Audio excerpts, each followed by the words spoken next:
Kenapa demikian? Karena ini sebenarnya lanjutan dari reformasi yang berjalan sejak tahun 2002. Ya, melihat kalau kita kaitkan dengan yang abang tadi ngomong reformasi, nanti kita kaitkan dengan aplikasi itu RJ nanti Bang. Restoratif justice ini sebenarnya bukan untuk membantu pelaku loh Bang. Ya. Dia Administratif. memberikan Seperti penetapan dong, penetapan. bukan putusan ya. Bukan. Oke. Penetapan seperti ketika akan menyita Ya, materinya. ya. Yang bahaya Bang, sudah capek-capek Bang, sudah perlu semua. Tapi kan itu kontrol juga Bang. Ya kontrol, satu hal kontrol. Ya. Ini abang yang memetik pertanyaan. Ini abang yang gara-gara abang yang ngomong statement, jadi kita jadi Tapi malah bagus Bang. ditolak oleh ketua hakim pengadilan. Tolak enggak. So what should we do? Sejak saya Kapolres, apa yang saya lakukan?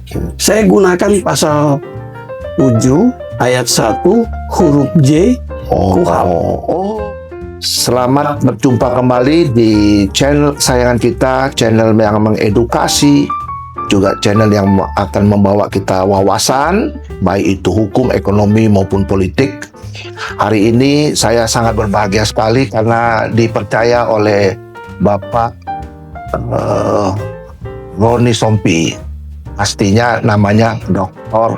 Roni Franky Sompi, SHMH. Beliau saya kenal sekaligus sebagai guru saya, teman saya, dan juga mentor saya dalam berbagai hal, khususnya dalam penegakan hukum. Beliau ini luar biasa. Sepanjang karir yang saya tahu, beliau ini mengemban tugas di hampir tugas yang membantu di reserse. Artinya beliau adalah mantan APH yang kita bisa gali pemahaman beliau yang sangat luar biasa ini. Beliau ini megang jabatan bukan kaleng-kaleng menurut saya ya. Beliau waktu di Biro Wasidik ya kebetulan bersama saya ya, kami membangun Biro Wasidik, itu luar biasa itu gebrakannya Bang Roni ya. Terus Bang Roni ini juga juga mengemban tugas menjadi yang kita sebut dengan divisi humas. Itu bukan main itu ya, corongnya Polri, nah gitu. Setelah itu beliau juga dipercaya menjadi cita-cita semua anggota kepolisian untuk jadi Kapolda ya. Beliau mengemban tugas menjadi Kapolda Bali. Di sana beliau berkarya dan menuntaskan kasus itu. Ada satu kasus apa itu yang ibu membunuh anaknya yang ditanam di kandang ayam itu Bang Roni Sompi yang mengungkap itu luar biasa. Menurut saya sangat amat luar biasa. Dan terakhir beliau dipercaya di dunia birokrasi, yaitu sebagai Dirjen Imigrasi, dan sekarang beliau sudah bebas dari tugas-tugas itu. Namun dia tidak bebas dari dunia pendidikan. Beliau adalah pengajar, dosen, dan sekaligus juga orang yang pemerhati hukum.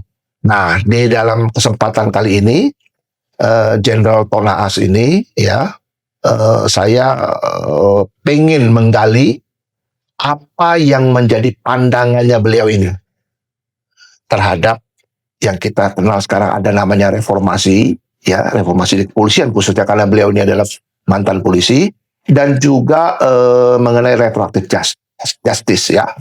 Ini. Jadi selamat apa ini Bang? Sore apa malam ini Bang? Sore ya? Kita nggak tahu nih sore apa malam. Sore. Selamat sore Bang. Selamat sore. Abang sehat-sehat ya Bang ya? Sehat Nah, Bang. Terima kasih. Nah, aku senang sekali ketemu Abang Bang. Sudah apa ini? So lamanya dapat udah apa? Ya, baku sedu lagi kita Bang ya. Nah, kita kepingin Bang minta pandangan Abang Bang ya mengenai reformasi. Sebenarnya kalau menurut saya Bang ya, reformasi ini bukan di kepolisian saja, tapi yang mencuat di permukaan tuh Polri Bang. Polri. Kenapa? Mungkin karena Polri ini seperti apa ya? Terus tampil Bang di mana-mana. Jadi kalau dulu kita sekolah Bang ya, kalau kita sering kelihatan guru kan dipanggil, ini kau ambil absen, kau ambil kapur, kau ambil penggaris, kan begitu Bang. Sering tampil di mahkamah, maka itu direformasi, padahal semuanya mesti direformasi Bang. Ya, tapi sudah lama kita ngomong reformasi di Polri Bang ya. Nah, reformasi ini Abang tahu sudah dibentuk tim kalau nggak salah Bang, tim dari luar Polri yang diketuai oleh mantan Wakapolri Bang, Pak Komjen, Komjen Purnawirawan Doviri, dan di dalam diketuai oleh Pak Siapa tuh Bang?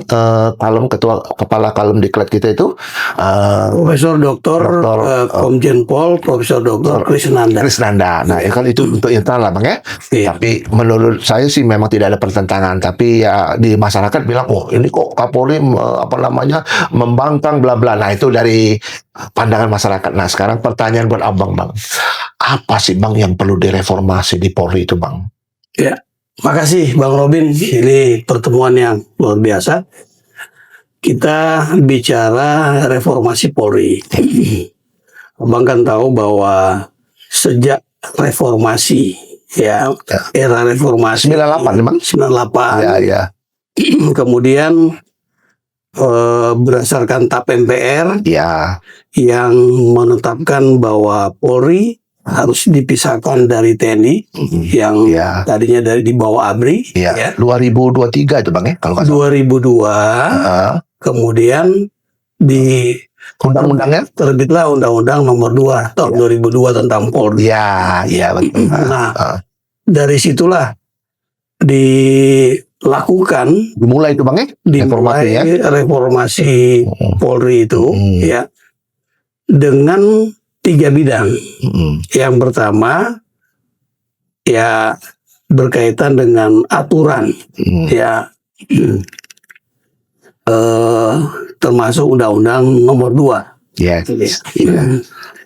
Yang kedua berkaitan dengan struktur organisasi Polri yang diharapkan bahwa dengan dirubah strukturnya maka Polri itu memang menjadi sipil ya, civil servant ya. Nah, yang ketiga bidang budayanya, kulturnya, culture ya Bang, culture yang sangat terkait dari struktur tadi, kemudian bagaimana dia melaksanakan tugas pokok dan fungsinya sebagai Polri, ya melakukan ya memberikan rasa aman, ketertiban masyarakat, menegakkan hukum, melayani, melindungi, mengayomi tadi betul-betul dirasakan oleh masyarakat. Nah, di dalam perkembangannya 3 bidang itu memang sudah dilaksanakan dengan cukup baik. Ya, mungkin hal yang berkaitan dengan kultur ini karena dia terkait dengan karakter, terkait dengan sumber daya manusia, selalu hidup dan juga bisa dipengaruhi dari luar, juga bisa mempengaruhi keluar. Sehingga kultur ini memang harus terus dilakukan pembenahan dan perbaikan. Nah, kenapa setelah terjadi kegiatan yang awalnya demonstrasi, ya, unjuk rasa secara substansi sebenarnya sangat baik. Ada 17 plus 8 poin dari penyampaian pendapat di muka umum yang disampaikan sejak tanggal 25 Agustus yang lalu ya. Tapi tahu-tahu tanggal 27, 28 dan seterusnya itu eskalasinya tuh meningkat, bahkan ada perusuh yang masuk menunggangi, ya, menjadi huru-hara dan sebagainya. Nah, akhirnya muncul ide dan kebijakan dari Bapak Presiden untuk melakukan reformasi Polri. Ya, itu awalnya Bang, pemicunya kali ya? Ya, sudah ada, tapi itu jadi mempercepat. Ya, jadi reformasi Polri itu kan memang terkait dengan reformasi di seluruh Indonesia kan. Iya. Bahkan untuk semua kementerian dan lembaga di bawah Kementerian PAN dan RB itu Iya. kan ada. RB itu kan reformasi birokrasi. Iya. Ya. Jadi reformasi birokrasi itu terus berjalan. Iya. Bukan hanya Polri, Iya. tapi semua kementerian dan lembaga juga pemerintah provinsi, kabupaten dan Ya, semua lah. kota. Inform. Semua, ya. Nah, cuma sekarang ini kemudian ada kebijakan yang diambil oleh Bapak Presiden untuk mereformasi Polri, sehingga Bapak Kapolri Jenderal Polisi Dr. Andes Listio Sigit Prabowo responsif beliau Iya. dengan sikap loyalitasnya membentuk tim transformasi reformasi birokrasi Polri Internal. secara internal, Iya. sehingga tidak melibatkan unsur di luar. Iya. Mengapa demikian? Karena ini sebenarnya lanjutan dari reformasi yang berjalan sejak tahun 2002. Iya. Ya, seharusnya dia ada grand strategi Iya. Polri yang berlaku dari 2004 sampai 2024. Jadi seharusnya memang sudah ada grand strategi yang baru, ya, dan itu sudah dibuat oleh Kapolri atas masukan dari unsur-unsur akademisi dan juga purnawirawan Polri juga ada, ya. Nah, dengan adanya kebijakan Bapak Presiden, tentu Kapolri kan tidak kemudian diam-diam ongkong-ongkong. Iya. Proaktif beliau. Harus proaktif. Nah, sikap proaktif ini ya bisa saja diterjemahkan atau diinterpretasikan oleh masyarakat, terutama yang menjadi pemerhati Polri itu ada apa? Ada bahkan yang bilang kok ini seperti Bangkang. bertanding atau Bangkang katanya. Ya, kalau membangkang, misalnya tim atau komite katakanlah yang akan dibentuk oleh Bapak Presiden yang beranggotakan 9 orang. Iya. Kalau tim ini atau komite ini bekerja, hasilnya yang melanjutkan sama Kapolri kan? Iya. Perbaikan apa dan sebagainya. Nah, Kapolri sudah siap timnya.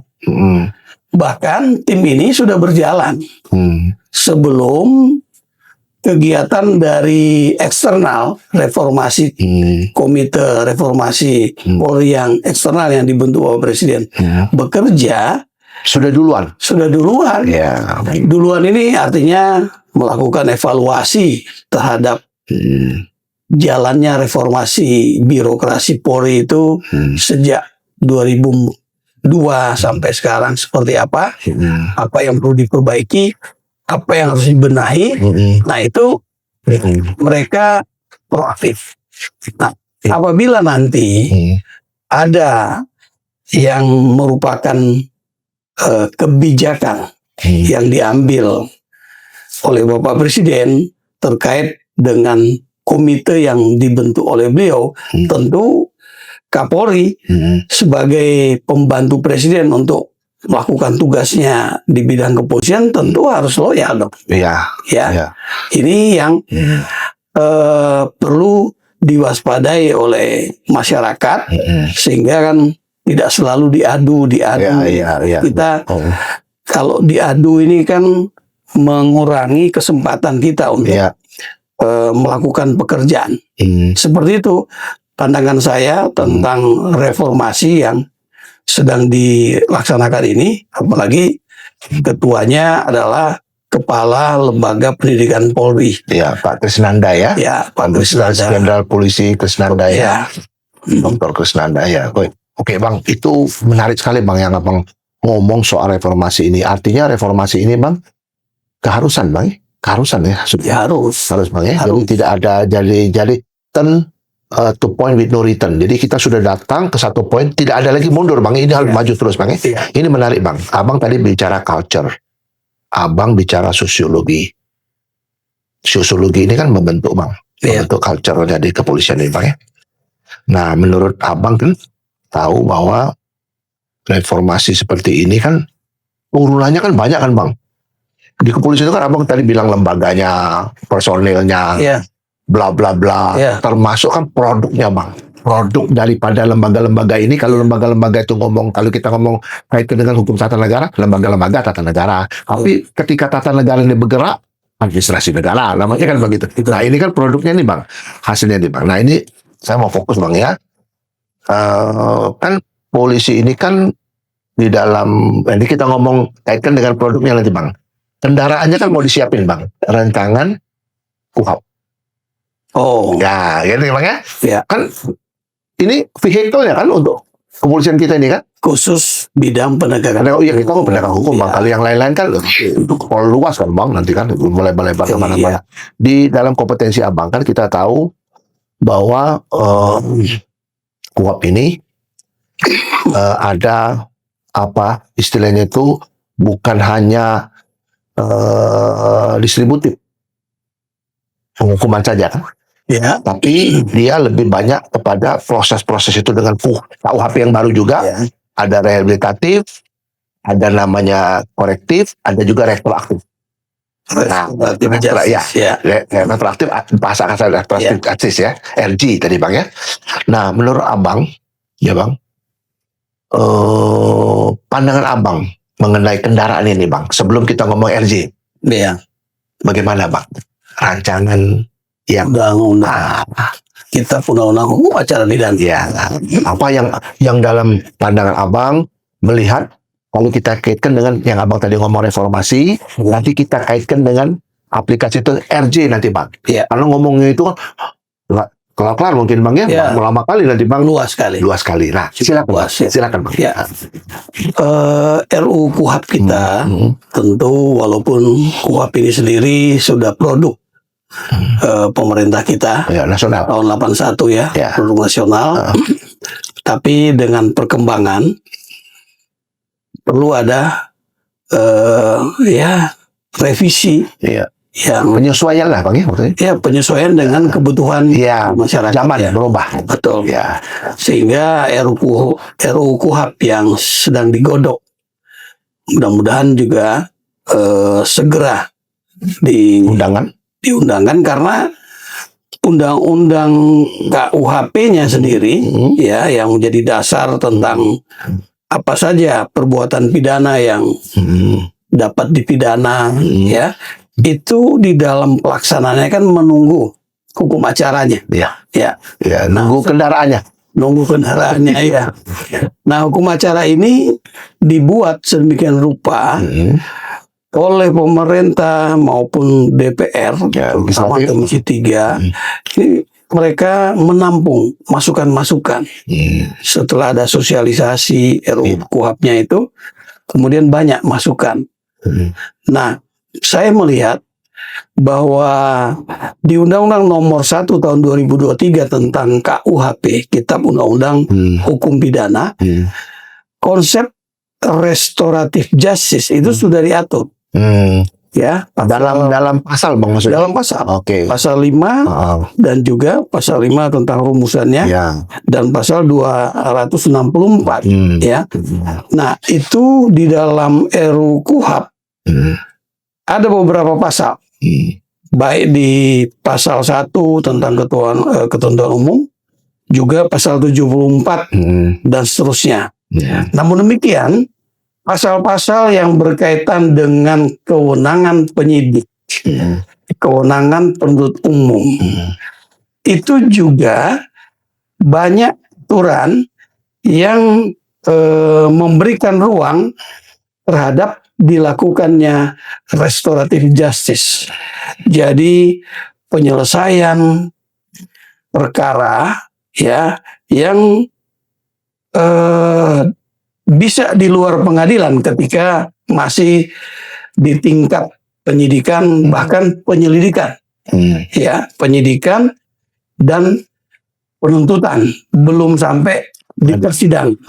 Ya, ini ada beberapa hal yang mengadopsi, misalnya penyelidik atau penyidik bisa menghentikan atau menyelesaikan perkara antara korban dan pelaku itu dengan dimediasi. Jadi partisipatif Bang. Ya, partisipatif dari korban terutama Ya. dan pelaku, bisa keluarga korban, bisa keluarga pelaku, dan tokoh masyarakat bisa terlibat untuk menyelesaikan perkara yang Itu RJ Bang. RJ Di luar pengadilan Bang ya? di luar pengadilan. Kalau yang dalam pengadilan Bang? Di dalam pengadilan ini sudah sering dilakukan sebenarnya, karena persidangan itu hakim yang mengambil putusan tapi bernuansa RJ. Kita kasih contoh, dulu pernah ada ibu yang mencuri kapuk, menebang kayu, ya, oleh pelapor tetap nggak bisa didamaikan. Ya. Akhirnya diambil keputusan oleh hakim, memang diputus bersalah, tapi dia hukumannya percobaan, tidak ditahan dan sebagainya. Jadi padahal ancaman pencurian itu kan 5 tahun. Iya, Ya. Bang. Ya. Artinya pelaksanaan di sidang pengadilan itu yang sekarang di RUU KUHP, itu hakim bisa mempertanyakan. Nah, itu Bang, sebentar Bang. Abang tadi menarik buat saya Bang. Ini mungkin juga untuk masyarakat luas Bang yang pengen tahu Bang ya. Kan Abang tadi bilang di tingkat penyidikan. Katakan ini kita bilang tindak pidana umum Bang ya. Iya. Polisian yang nangani Bang ya. Tingkat di penuntutan masih bisa Bang ya. Iya. Ya kan? Nah, kalau di tingkat penuntutan itu apakah sama Bang dengan deponir? Beda. Coba Bang tolong Abang jelaskan Bang ya. Jadi gini, kalau deponir kan, Ini kan penuntutan Bang, deponir ya, itu. penuntut. Deponir itu betul-betul penuntut menghentikan perkara dengan memikirkan tersangkanya, pelakunya. Jadi Fokus ke pelaku Bang ya. fokus Dan kepada kepentingan umum kali Bang ya. kepentingan umum. Ya, nasional ya. Ada yang berkaitan dengan kepentingan negara. Ya. Tapi kalau restoratif justice oleh penuntut umum, dia lebih fokus kepada kepentingan korban untuk menyelesaikan perkara ini agar tidak menimbulkan kerugian yang lebih besar apabila ini proses berlanjut bagi korban. Iya. Ya, tapi juga memberikan ruang kepada pelaku yang mau mengembalikan atau memulihkan kepada keadaan semula, misalnya mengganti kerugian dan sebagainya. Untuk kasus-kasus tertentu seperti kasus penipuan, penggelapan, ya, pencurian biasa kan tidak menimbulkan ya cacat fisik dan sebagainya, ya, itu bisa diselesaikan oleh korban dan pelaku, di mana mereka berdua dilibatkan untuk mereka menyelesaikan persoalannya. Maka penuntut umum menghentikannya dengan konsep restoratif justice. Jadi ada penghentian. Jadi penghentian penuntutan. Beda dengan deponir yang tidak memperhatikan ya kepentingan korban atau pelapor. Nah, jadi ada perbedaan. Karena kalau kasus restoratif justice ini dia tidak bisa diberlakukan untuk kasus-kasus korupsi, kasus narkoba, kasus yang ancamannya di atas 5 tahun. Nggak berlaku Bang ya? Tidak berlaku. Iya. Dan kasus Termasuk residif kali Bang? residivis juga tidak bisa. Tidak bisa Bang ya? Jadi hanya bagi pelaku yang baru melakukan sekali. Oke, Bang. Jadi begini Bang. Jadi clear nih, Abang ngomongnya jadi clear ya. Jadi beda deponering sama ini Bang ya. Terus Bang, bagaimana Bang? Ini masyarakat tanya juga Bang. Kan kadang-kadang kan kita dikejutkan juga dengan di luar sistem. Contohnya abolisi, grasi, ya kan? Dan juga yang kemarin itu Bang, Abang tahu kan? Iya. Pak Tom Lembong. Oke. Apakah itu bentuk RJ? Beda. Nah, apa bedanya Bang? Bedanya beda. Abolisi kan? Gerasi, ya, itu kan hak prerogatif Di presiden. luar sistem itu Bang, sudah ya? Di luar Sistem sistem peradilan, ya, Dan itu untuk menyelesaikan persoalan dengan hak prerogatif. Jadi presiden mengambil sebuah diskresi. Ya, restoratif justice ini. Diskresi juga kan kalau sebenarnya. Tapi kalau jadi gini. Iya. Kalau sebelum diatur di dalam KUHP maupun KUHP, restoratif justice itu lebih kepada penggunaan diskresi aparat penegak hukum yang pertama kali menerapkan diskresi ini adalah Kejaksaan Agung dengan peraturan Jaksa Agung nomor 8 tahun 2021. 8 atau ada itu ya. memang peraturan Jaksa Agung itu. Walaupun terbatas untuk kasus-kasus dengan kerugian tertentu, kerugian di bawah 3.500.000 waktu itu ya. Kemudian diikuti oleh kepolisian tahun 2021 peraturan Polri Perpol nomor 8 tahun 2021 itu juga tentang penghentian penyidikan karena restoratif justice. Tapi di KUHP kan belum diatur. Iya betul. Sekarang diatur Bang ya. Sekarang ini diatur di dalam RUU KUHP. Ada landasannya Bang. Ada landasannya sehingga diskresi itu tipis kalau menurut saya. Iya. Ya. Karena apa? Sudah diatur. Iya. Beda dengan belum diatur. Iya, diskresi. Ya, diskresi namanya itu. Melakukan diskresi kan gitu. Gitu loh Bang. Iya. Oh, jadi ini Bang. Jadi menarik ini Abang ngomong ini soal diskresi ini Bang. Jadi sudah diatur ya, bukan diskresi namanya Bang. Sudah dalam aturan norma yang sudah hidup legalistik normatif ya Bang ya. Betul. Sudah jadi semacam pakan lah gitu, boleh dilakukan ini Bang ya. Boleh dilakukan. Memang disediakan ruangnya di dalam arenanya Bang, sudah disiapin ya kan gitu Bang ya. Tapi ada syarat-syaratnya bahwa restoratif justice ini sebenarnya bukan untuk membantu pelaku loh Bang. Iya. Jadi kalau untuk konsepnya membantu pelaku, di situ bisa ada transaksi. Bang, menarik. Lawan itu. Menarik Bang. Kan ini sudah ada wadahnya Bang. Iya. Terus bagaimana pengawasannya Bang? Karena ini masalah kewenangan Bang. Iya. Gezag. Jangan terjadi misbreed van gezag. Penyalahgunaan kewenangan. Iya. Bevoegdheid. Kita tidak boleh terjadi yang disebut dengan tournament de pouvoir. Prosedur yang disalahgunakan sehingga terjadi seperti ini, atau disebut dengan abuse of power. Ya. Menurut pandangan Abang sebagai orang yang mengamati dari perspektif kepolisian, Abang adalah anggota polisi dulu selama 31 tahun itu, pasti Abang punya gambaran gitu Bang. Bagaimana efektivitas pengawas itu Bang supaya tidak terjadi abuse maksud saya Bang. Ya. Gimana Bang?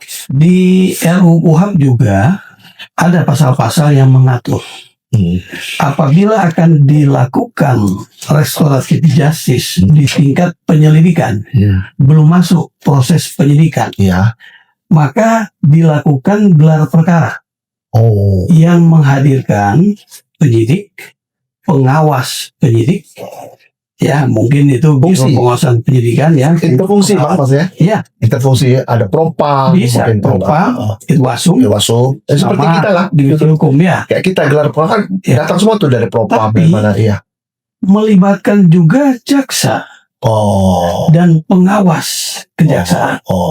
Jadi tidak hanya internal Polri, tidak internal penyidik penyidik. Bukan interfungsi aja Bang, tapi sudah antar lembaga. Iya. Jadi diawasi oleh jaksa sebagai penuntut umum karena apa yang dilakukan di dalam penyelidikan dan penyidikan harus lapor kepada jaksa. Demikian juga restoratif justice di tingkat penyidikan sama. Demikian juga restoratif justice yang dilakukan oleh penuntut umum dihadirkan. Ada pengawasan juga, dan ini sebelum dilakukan penghentian penyidikan, ya harus produknya apa Bang tuh Bang? SP3 ya? SP3 sama. Budaya. Tapi harus ada dulu ketetapan dari hakim. Jadi setelah gelar perkara, lapor kepada Ketua Pengadilan Negeri. Sebentar, Bang, sebentar. Ketua Pengadilan Negeri sebagai apa? Dia sebagai hakim yudisial. Artinya gini, Bang. Kan kita mesti tahu. Ketua pengadilan itu punya kewenangan administratif. Iya, Bukan yudisial, Bang. iya, Yang memiliki kewenangan yudisial itu adalah majelis Iya. yang ditunjuk, yang menyidangkan. iya. Ini dalam konteks dia administratif memberikan Seperti- penetapan dong, Penetapan, bukan putusan ya. bukan. Oke. Penetapan Penetapan. seperti ketika akan Sita. menyita, Ya. menggeledah. Ya, ya. Nah, Administratif itu betul. administratif. Kewenangan administratif Iya. ketua pengadilan di lingkungan di mana peristiwa itu terjadi. Kurang lebih gitu, Bang ya. Iya, Domisili tapi- hukum. Tapi kan itu pengawasan juga. Iya, iya. Artinya secara administrasi ada pengawasan. Iya, iya, iya. Ya. Tidak sembarangan Iya, iya. dilakukan. Tapi itu juga rawan, Ini. ya. Pengawasan administrasi ini juga Iya, bisa rentan juga iya. ketika masalah akhlak, Iya, iya. ya, integritas ini, Karakter, bla bla bla, segala macam. ya. Artinya, Bang Robin, semua yang disiapkan sebagai bentuk pengawasan itu kembali lagi kepada bagaimana individu APH itu Iya, melakukan dengan penuh rasa tanggung jawab, iya. ya. Dan restoratif justice itu bukanlah untuk menyelesaikan perkara demi kepentingan pelaku. Ini yang Iya, iya, iya. Dan Dasarnya, Bang. dasar Filosofinya gitu, Bang. ya. Karena Hmm. tujuannya itu justru untuk memberikan perhatian kepada korban. Iya, iya. Itu Rehabilitatif. termasuk rehabilitatif juga. Iya. Karena itu kan pemulihan Ya, keadaan semula. keadaan semula. Ya, ya. Nah itu. Bang, ini menarik juga nih, Bang ya. Oke. Kan ini kan berproses seperti itu. Iya. Kalau seandainya nih, andai-andai nih, Iya. ditolak oleh ketua hakim pengadilan, tolak, enggak. So what should we do? Nah, Iya kan? ini Ya kan, yang- abang bilang kan harus ya, itu kan apa istilahnya itu proses kan mesti komplit. betul. Nah sekarang ketua pengadilan tolak, Bang. Sekarang pertanyaannya, Bang, antara korban atau pelapor sama pelaku, mereka sudah selesai damai. Ketika ditolak oleh pengadilan, pasti kan ada dasarnya. Mungkin saja persyaratan-persyaratan untuk, Belum terpenuhi. ya, seperti misalnya kasusnya 5 tahun, lebih dari 5 tahun ancamannya, kan nggak boleh. Iya, iya. Enggak, maksudnya gini, Bang. Dari sisi itu confirm. Oke. Semua udah oke semua. Iya, Kan abang kan ada bilang tadi masalah karakter, masalah budaya, Iya, iya. apa. Iya. Dia nolak, Bang. Kan kewenangan. Ini masalah kewenangan loh, Bang. Iya. Kan kewenangan boleh, kan dia punya kewenangan untuk nolak, kan Oke. begitu kan? iya. So, apa? What should we do dengan proses itu? Apakah itu batal? Terus diproses lagi sebagaimana yang sudah diatur dalam KUHP dan Iya. KUHP tadi? Atau bagaimana? Soalnya gini, Bang. Statement abang tuh menurut saya ini harus diteliti betul. Apakah ketua pengadilan itu approve atau confirm saja? Beda loh, Bang. When he take approval means dia bisa reject, dia bisa terima. Nah, Tapi kalau sebenarnya aku ini apa yang ngomong nih, dia ini jadi mengundang pertanyaan. Saya mau nanya nih, kalau dia cuma confirm saja, sudah selesai semua, dia tanya administrasi gimana, sudah, dia cuma memeriksa administrasi, semua sudah, oke ya, saya bukan approve, saya confirm.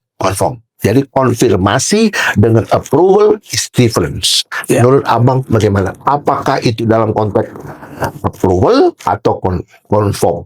Kalau confirm, saya sudah nggak ada pertanyaan lagi. Ya. Tapi kalau approval, Bang, dia bisa reject loh, Bang. Dia punya kewenangan. yang saya harapkan itu confirm. Confirm. Tapi menurut abang, dari cerita yang abang lihat tadi, kan undang-undang ini kan, Bang, ada filosofinya, Bang. Iya. Di atas filosofi mimpi, filosofi, behisel, azas, norma tertulis. Iya. Nah, kita ngomong pada tataran kita naikkan sedikit dari konsep, semi konsep, realita. Kita ngomong ini ada realita nih. Iya. Kita naikkan ke behisel ya, azasnya. Kan kita belajar behisel. Betul. Azas ini, azas itu kan pasti berisikan pada satu konstruksi di mana sampai ada aturan gitu kan. Isi behinsel itu kan azas kepatutan segala macam, Bang. Iya. Etika, moral, epistemologi itu kita belajar, Bang, di sekolah hukum dulu. Iya. Di S3 itu kan kita belajar itu, Bang. Nah, ketika itu jadi norma, apakah ini bentuknya itu semangat yang ada itu ketua pengadilan yang dilibatkan itu hanya selaku confirm, persis seperti kita waktu nyidik di kepolisian itu, Bang, minta izin sita. Iya. Nah, Seperti itu. nah, kalau seperti itu, berarti confirm, Bang. Iya. Jadi dia nggak ngelihat materinya. Iya. Yang bahaya, Bang, sudah capek-capek, Bang, sudah tulis semua. Tapi kan itu kontrol juga, Bang. Ya, kontrol. Satu hal kontrol. Iya. Ini abang yang memetik pertanyaan. Ini abang yang gara-gara abang yang ngomong statement, jadi kita jadi. Tapi malah bagus, Bang. Artinya diskusi kita ini Iya. akan memperkuat ya bagaimana pemerintah, Kementerian Hukum, Ya. terutama direktur Stakeholder lah, maksud abang Ya. tuh. Pemegang otoritas itu, Bang, ya? ya itu bisa mengecek kembali, Iya. mumpung masih dalam taraf Iya. RU Draft. kan, ya masih draft, Ya. Itu belum penting, final, Bang. ya. Itu penting, Bang. Kalau itu approval beda nanti, Bang. Ya. Dia nggak approve, so gimana kan begitu? Betul. Ini pertanyaan gara-gara abang sih ngomong. Jadi kita betul-betul tertarik gitu. Nah, Bang, ini lebih dalam lagi, Bang. Iya. Ini mungkin sudah masuk ke personal. Jadi bukan lembaga lagi saya yang Bang. Saya confirm betul bahwa abang itu bukan punya prestasi yang kaleng-kaleng, Bang, di kepolisian tuh. Abang itu duduk di beberapa jabatan, dari sebagai kasat di tingkat yang rendah itu. Kasat kan rendah, Bang, masih, Bang, Iya. itu kan tingkat betul-betul Kasat pelaksana. kan di Polres. Ya, di Polres kan rendah itu, Bang. Polres kasat sampai apa jadi direktur apa segala macam. I'm talking about living law. Oke. Living law adalah produk yang dibuat oleh konstitusi kita sebagai basic norm. Fundamental norm itu konstitusi. Living law itu adalah aturan-aturan pelaksana yang dieksekut oleh abang. Nah, I'm talking now personally. Personally ini, Bang, bagaimana pandangan abang? Ini mungkin ini session akhir nih, Bang. Ya, Ini statement pamungkas nih buat aku. Abang menjadi penegak hukum, Iya. pastinya abang memutuskan sesuatu itu bukan cuma atas dasar kepentingan pihak, pasti semuanya abang Iya. timbangkan. Di samping itu juga abang pakai akal sehat, abang pakai background hukum, tapi abang tanya juga hati nurani. Ini pantas nggak orang ini saya paham? Pantas nggak orang ini? Pantas nggak? Kan gitu. Yang pasti terjadi seperti itu. Pertanyaan yang abang harus jawab dalam diskusi ini adalah bagaimana, Bang, yang sudah abang lakukan, yang sudah sangat mendekati mirip dengan RJ ini, Bang. Ya. Silakan, Bang. Ya.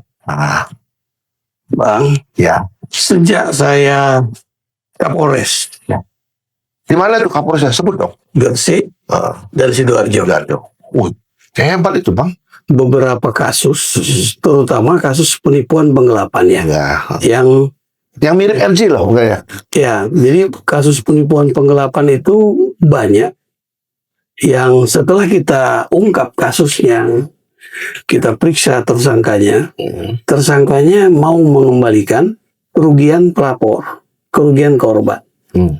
Persoalannya, penipuan dan penggelapan ini kan bukan delik aduan, Ya, reformil.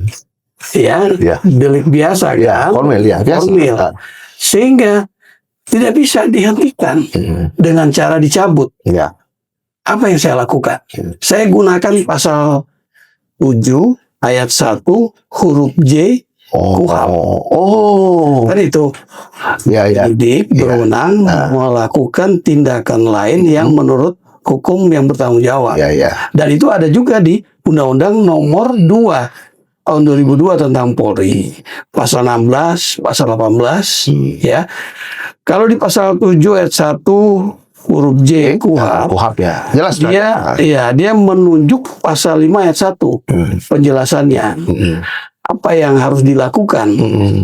Nah, ketika dua orang ini damai, ya, saya suruh mereka buat pernyataan damai, tanda tangan berdua, ada saksinya, bukan dari Polri, ya, sehingga dia sifatnya independen.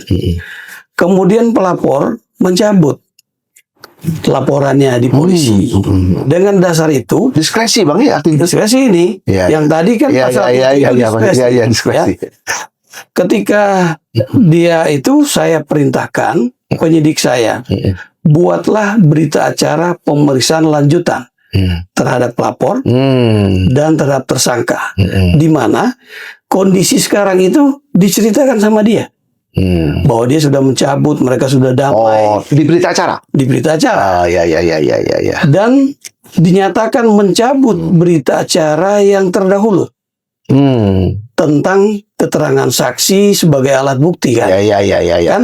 Sekali. Ya. Ketika sudah dicabut, Bang, nilai keterangan saksinya kan hilang. Nol.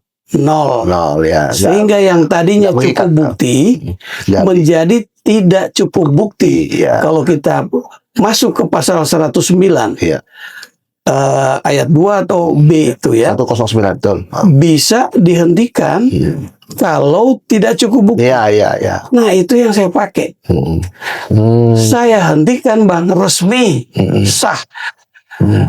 Ketika saya Direktur Reskrim Polda Sumut, kasus tanah. Begitu juga, Bang? Begitu juga. Memang tidak selesai, kerugiannya 100% kembali kepada korban.